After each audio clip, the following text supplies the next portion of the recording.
Hi everyone, it's Rach and I'm here today with my sister Janine and we are talking all things know your vibe, find your tribe. And as you know from my rantings in the printable and in the members club and generally everywhere, I think this is really important. And because I went for a long time without articulating this stuff and getting a grasp on it myself with my first business, and it took me so long to get my head around how to market it. And these foundational things, if you get them right, just make everything else so much easier. And that is how I've been able to build We in 12 months to the state that it is now, because I finally kind of clicked with everything. So Janine is here today to talk to you a little bit about, if you've already looked at the printable, you'll see I take you through a few things like, how to put your values together and how to do your mission statement, that kind of thing. But I also know from experience that sometimes you got to sit down and do those things and you just can't do it. Like you can't, you've given all you've got and you can't see the wood for the trees. And Janine's really, really good at stepping back and giving yourself that creative time and skill to look at things from different angles and really, get to the juicy stuff. So thanks for helping us with this, Bob. Pleasure, Zilda.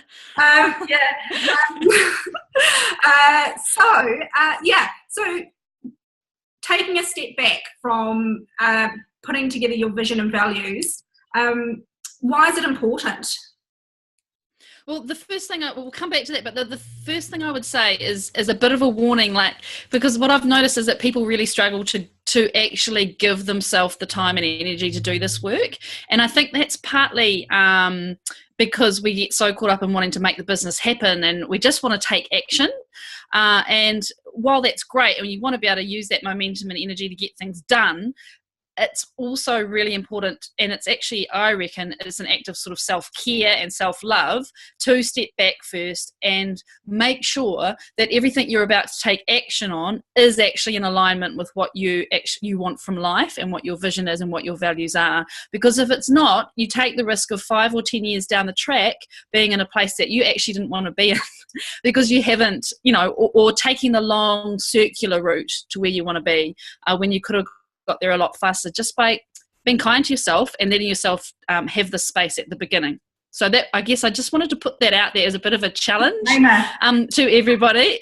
yeah, that, do this work. It is important.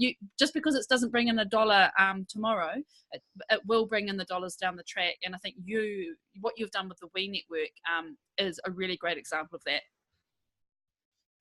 Yeah, and I've talked about this before, but I know Janine knows with my journey with Kiwi Oz, I went through that that long path to get to the end, and it wasn't really necessary. And I just wasn't. Mentally, I wasn't in the right space because I felt I'd given it all I'd got, and I was just shut. Mentally, I was just closing the door to it, I think.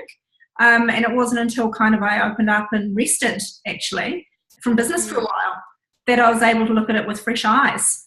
Yep. And particularly because, as some of the listeners will know, I do specialise in working with mums, and I think particularly, but it's the same situation. Anyone who's really busy and got a lot of stuff going on in their life, whether it's because of kids or businesses or whatever, stuff outside of work, like family that you care for and all that kind of stuff, because we know everybody, all the women in this group have so many things going on outside of their lives, outside of their businesses, and it's huge.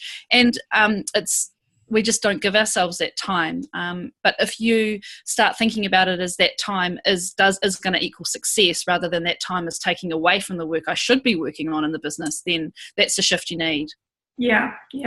And it does translate to more profit and more clients because you start resonating with more people because you're able to translate that into your values and your business mission and brand.